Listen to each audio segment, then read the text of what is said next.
우리는 인생을 살아가다 보면 우리의 감정이 참 심하게 마치 널뛰기 하듯이 이리 뛰고 저리 뛰고 하는 일들을 경험하게 되어집니다. 그 중에 우리의 마음 가운데 나타나는 그런 널뛰기의 마음 가운데 특별히 서운함은 참 우리를 힘들게 하는 것 같습니다.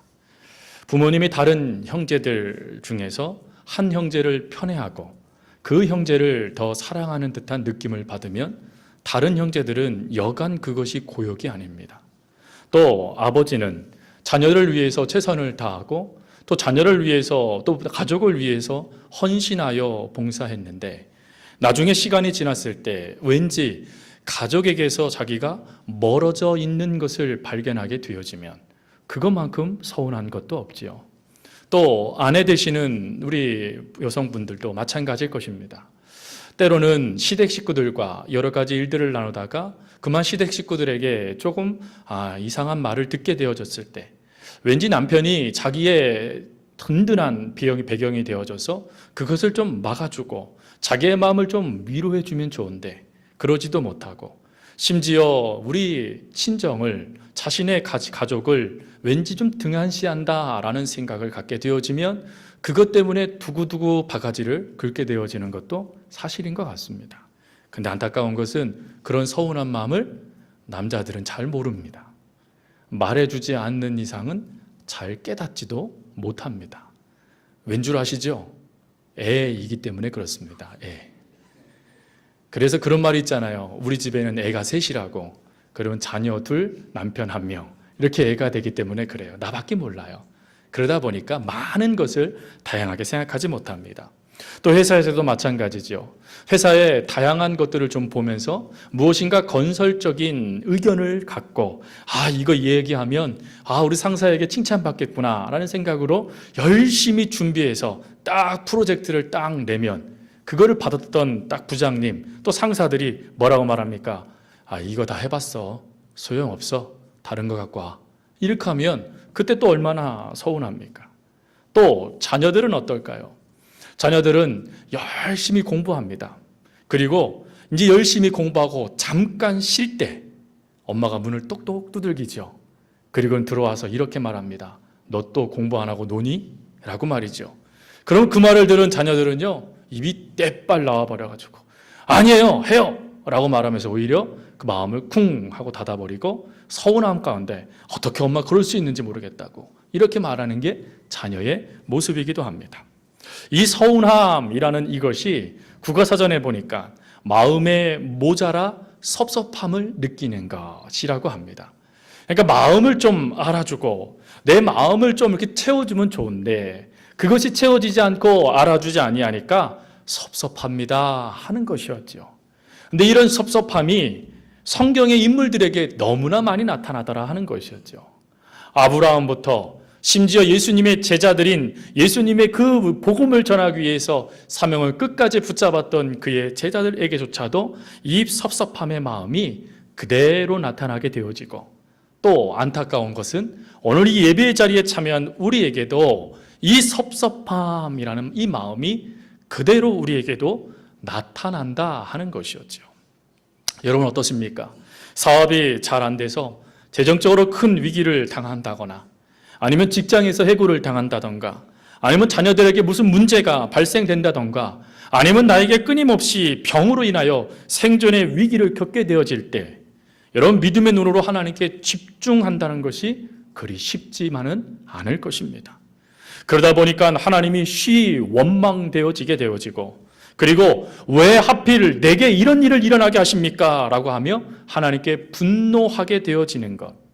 그리고 점점점 하나님 앞에 어차피 내가 이렇게 해봤자 소용도 없고 하나님께서 어떠한 응답도 나에게 허락하지 아니하시니 에이 기도해도 못해 에이 예배드려서 뭐해 에이 봉사해서 뭐해 하고 하면서 결국 마음을 닫아버리는 그 모습들 이 모습을 일명 영적인 반항기라고 합니다.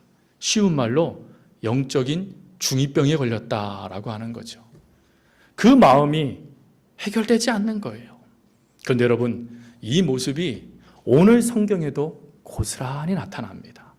특별히 이 문제가 사람과 사람 사이에가 아니라 하나님과 사람 사이에 나타나는 서운함의 문제가 말이죠. 모세, 우리는 너무나 잘 알고 있습니다.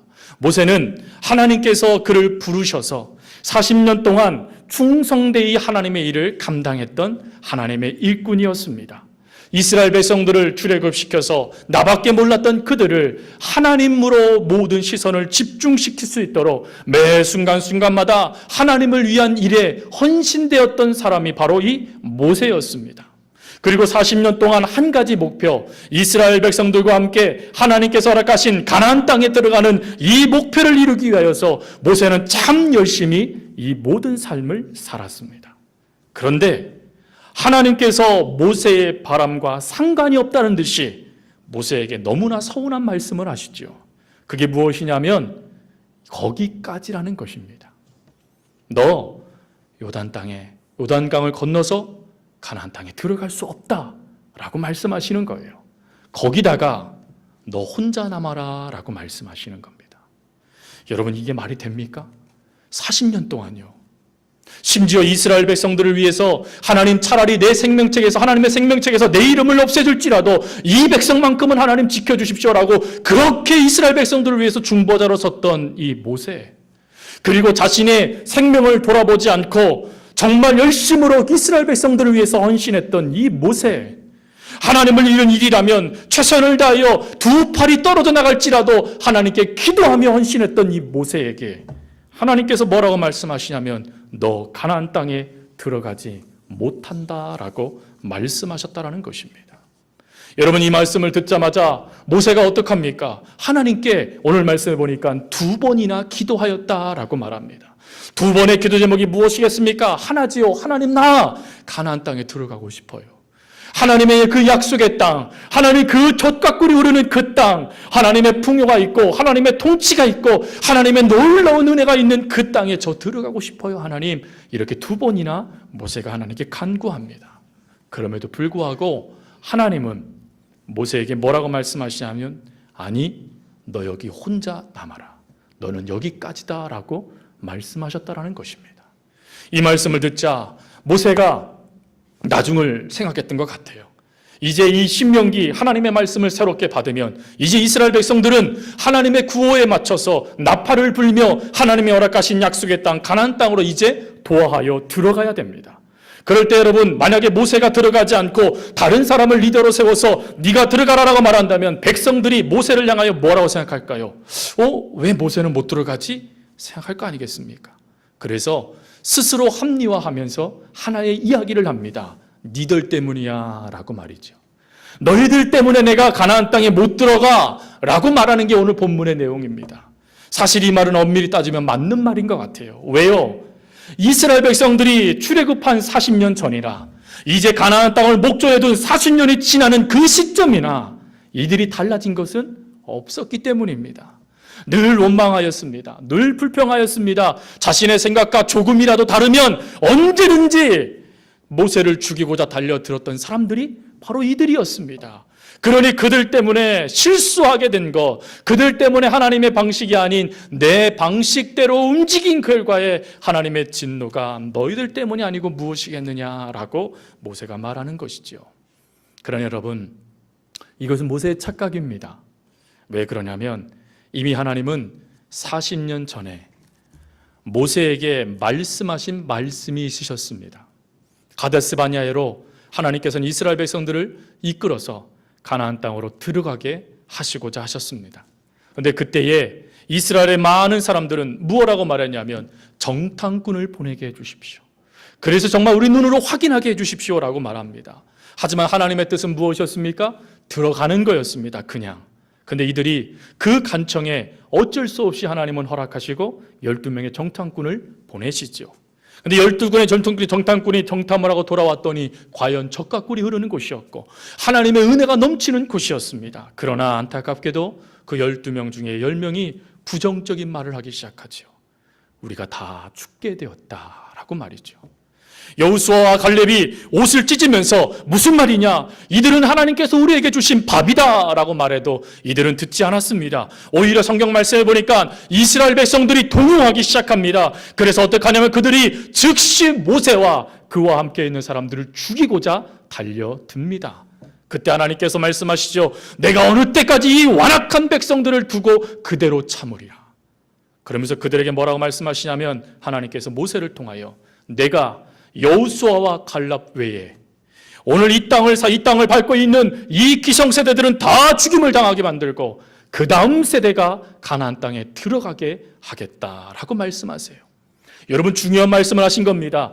여호수아와 갈렙 외는 이라고 말씀하셨다는 거예요. 즉 모세도 포함됐다라는 것입니다. 모세도 가나안 땅에 들어갈 수 없다, 이미 하나님께서 40년 전에 말씀하셨다라는 것이에요. 그런데 모세는 그것을 잊어버립니다. 그리고는 그것을 잊어버리자 하나님께 뭐라고 말하냐면 이렇게 말하는 거예요. 아유, 하나님, 뭔가 잊으신 것 같은데 저 모세입니다. 모세. 하나님 40년 동안 이스라엘 백성들을, 이 완악한 백성들을 이끌었던 모세라니까요. 저 하나님 가나안 땅 들어가게 해주세요. 저 가나안 땅 들어가야 돼요, 하나님. 저 그것 때문에 이렇게 왔어요 라고 지금 말하고 있는 것입니다. 그런데 하나님의 철저한 외면의 답이 나오죠. 아니, 너는 여기까지야. 너는 혼자 남아야 돼 라고 말이죠. 여러분, 이때 이 모세의 심정이 어땠을까요? 가나안 땅을 목전에 두고 들어가지 못하고 그와 40년 동안 동고동락했던 이스라엘 백성들만 들어가고 자신은 그 땅에 남아있는 그 심정이 어땠을까요? 성경은 모세의 그런 모습에 대해서 이런지야 어떤 설명도 하고 있지 않습니다. 단지 그가 남았고 그가 죽었다라는 말씀만 하세요. 왜 하나님은 이렇게 하나님을 위해서 40년 동안 헌신된 사람을 이렇게 그대로 외면하며 내버려 두셨을까요?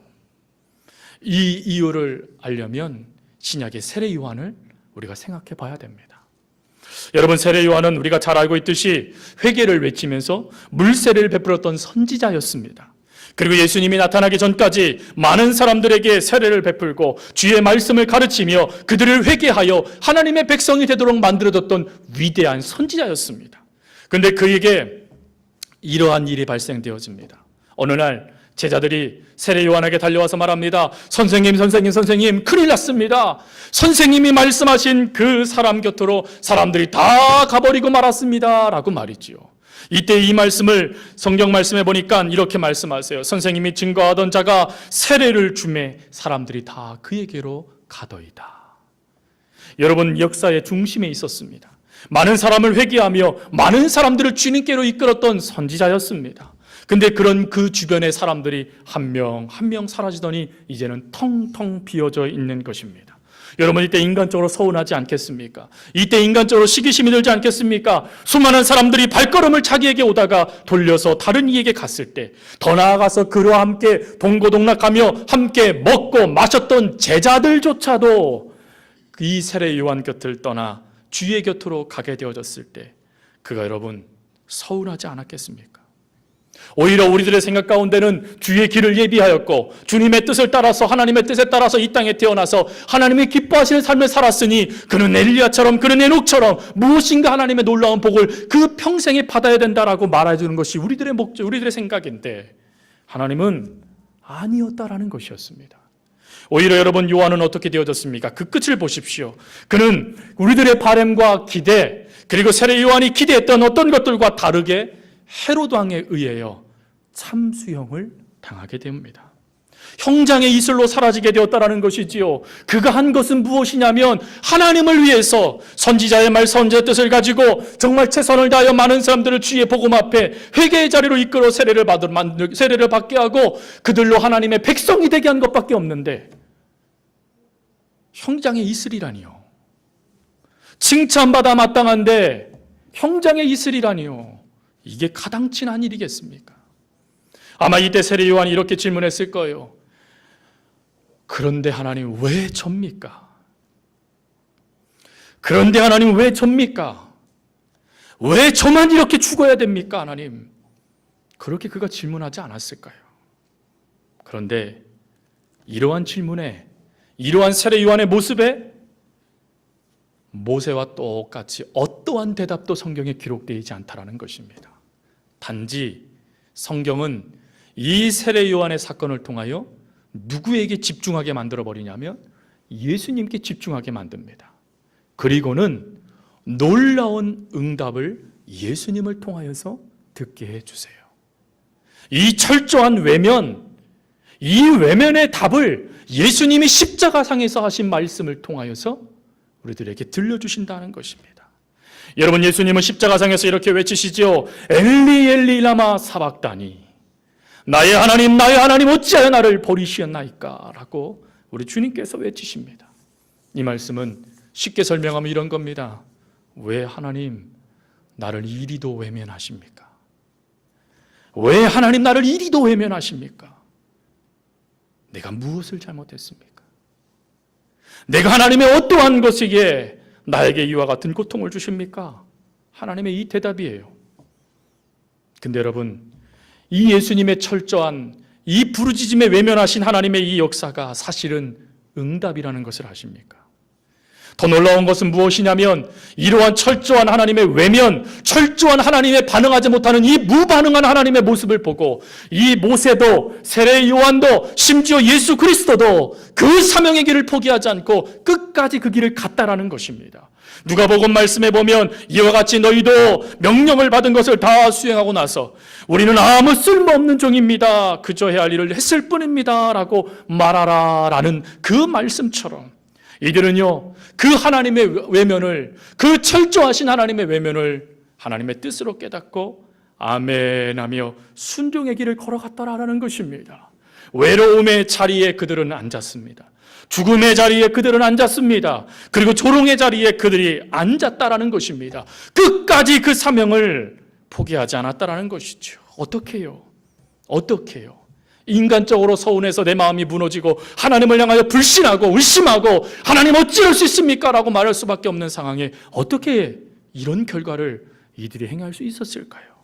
그것은 이러한 철저한 외면을 통하여 사명의 거울로 자신에게 집중되었던 시선을 주님께로 드리게 되고 나니까 살아계신 하나님이 느껴지고 살아계신 하나님의 역사를 보게 되어지고 살아계신 하나님의 일하심을 깨닫게 되었기 때문입니다. 사랑하는 성도 여러분, 모세는 출애굽시 이스라엘의 위대한 선지자입니다. 지도자입니다. 그러나 뚜껑을 열고 보니까 모세가 위대한 게 아니었더라고요. 여러분, 출애굽하여 이 애굽을 탈출할 수 있도록 만들어주신 분이 누구십니까? 하나님이십니다. 홍해바다를 마른 땅처럼 거저 걸어가게 만들어주신 분이 누구십니까? 하나님이세요. 40년 동안 생활하면서 옷이 해지지 않고 발이 부르트지 않고 심지어 만나와 메추라기로 반석에서 물로 동풍으로 메추라기 떼를 불러 모아주신 분이 누구십니까?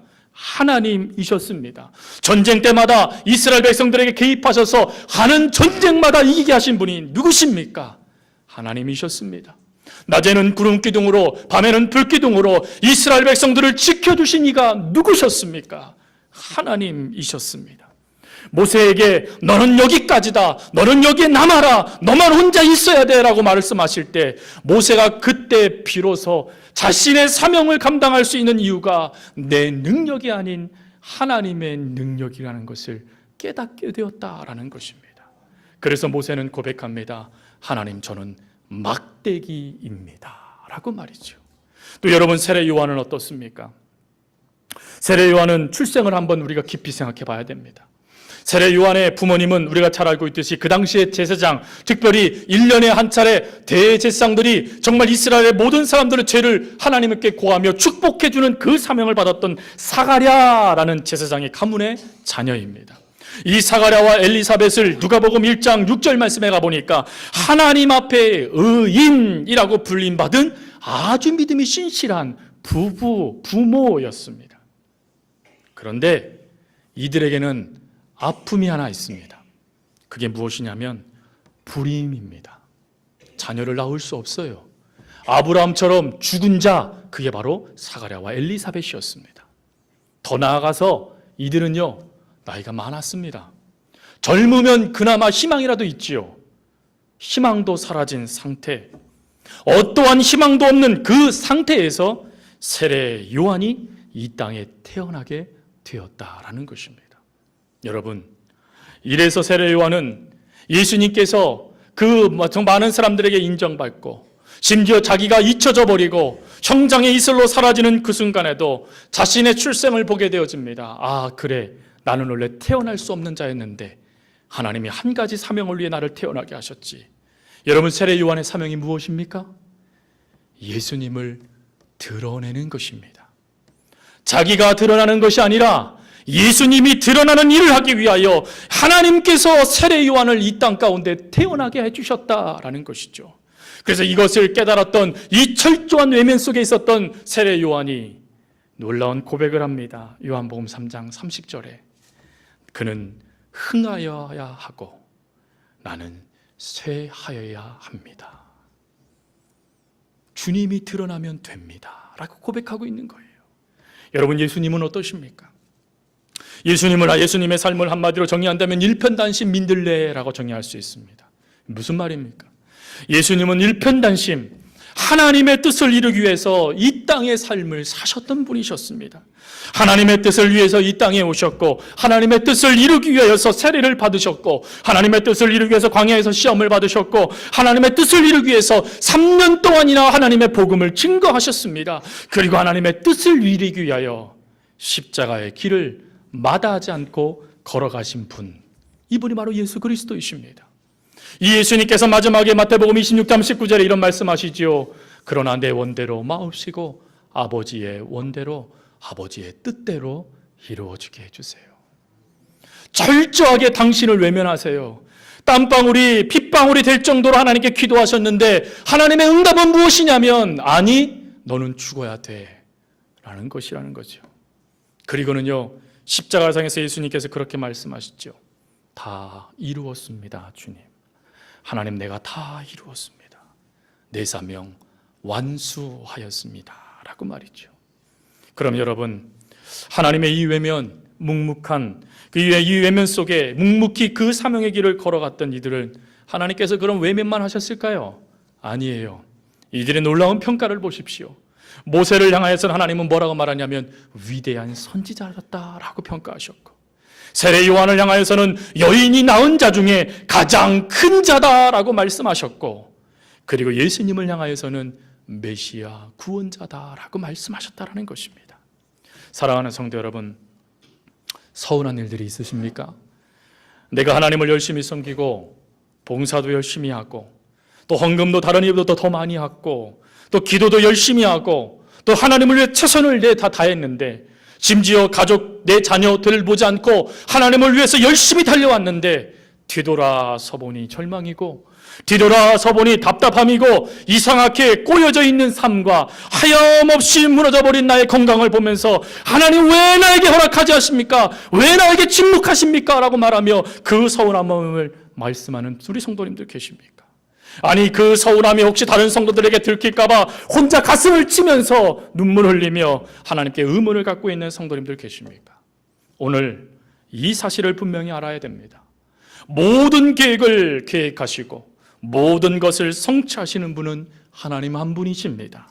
그래서 사도 바울은 고린도전서 3장 6절부터 7절에 이런 고백을 하게 되지요. 나는 심었고 아볼로는 물을 주었을 때 오직 하나님은 자라게 하셨으니 그런즉 심는 이나 물 주는 이는 아무것도 아니요 오직 자라게 하시는 하나님뿐이니라. 하나님이 하셨다라는 것입니다. 그렇습니다. 하나님께서 모세에게, 세례 요한에게, 그리고 예수님에게, 또한 오늘 저와 여러분에게 사명을 맡겨주시고 그 사명을 감당할 수 있는 능력을 주시고 그 자리에 우리를 세워주셨고 그 사명을 감당할 수 있는 사람으로 만들어 주셨고, 심지어 하나님을 향하여 등을 돌릴 수밖에 없는 죄 많은 우리들을 향하여 이 사명을 맡겨주셨으니 얼마나 감사한 일입니까? 그러나 우리가 이것을 잊어버리니, 우리가 이 하나님의 이 사랑을 잊어버리니 무익한 종이 아니 내가 유익한 종이다라고 대우받게 해달라고 말하는 모습이 서운함, 섭섭함으로 표출되는 것 아니겠습니까? 이런 예화가 있더라고요. 어느 날 코끼리 한 마리가 무게를 재고 싶어서 내 몸무게가 몇 킬로 나가나 궁금해서 저울에 살짝 오른발을 올려놓았습니다. 어떻게 되었을까요? 저울이 부서진 거예요. 그러자 이 코끼리 위에 타고 있던 개미 한 마리가 이렇게 얘기했다 그러죠.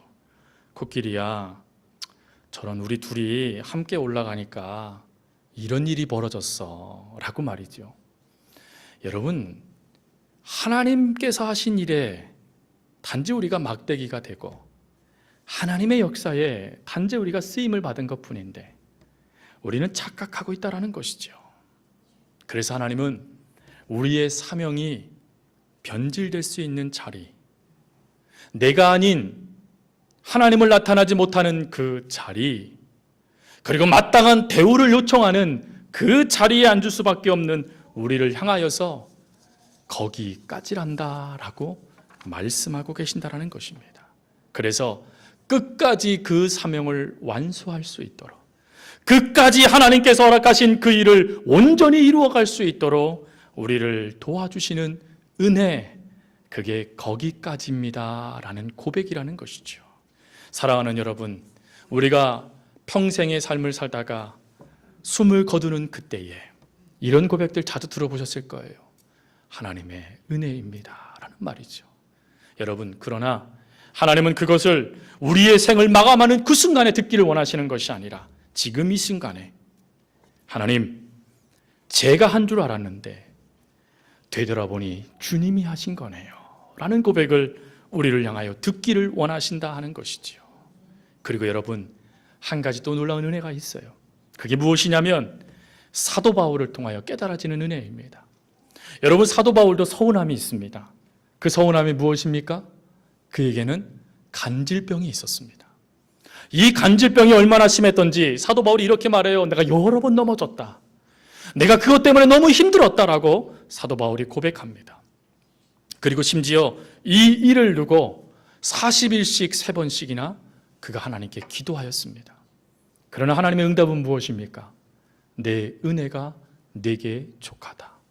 쉬운 말로 뭡니까? 거기까지야 라는 것이죠. 여러분, 그러면 사도 바울이 실망하여 거기까지야 라는 그 순간에 사역 포기하고 하나님 일 포기하고 고쳐주지도 않네 라고 하면서 그 길 가운데 반항했습니까? 아니에요. 여기에 놀라운 은혜가 하나가 더 있습니다. 그게 무엇이냐면 상황은 달라지지 않았습니다. 간질병 그대로 있어요.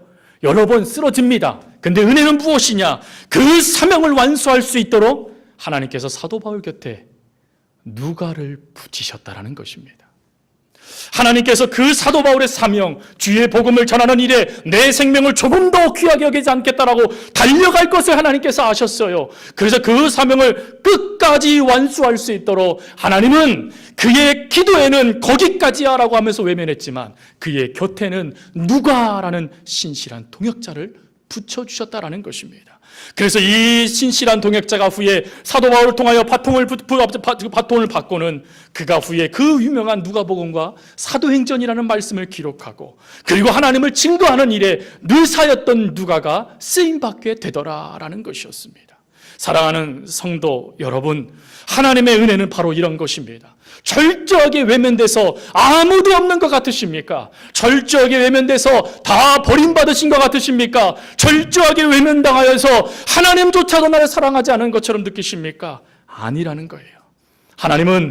하나님께서 우리에게 맡겨주신 그 사명을 완수할 수 있도록 거기까지야 라고 말씀하시며 완수, 마지막 그 라인을 넘게 이끌어 주시고 그리고 혼자 가다 보면 넘어질 수 있고 혼자 가다 보면 쓰러질 수 있고 심지어 신앙을 포기할 수밖에 없는 그 상황에 닥쳐올 수밖에 없는 그때에 동역자를 붙여주셔서 그 모든 것들을 완수할 수 있는 은혜를 허락하시는 분이시다 하는 것이죠.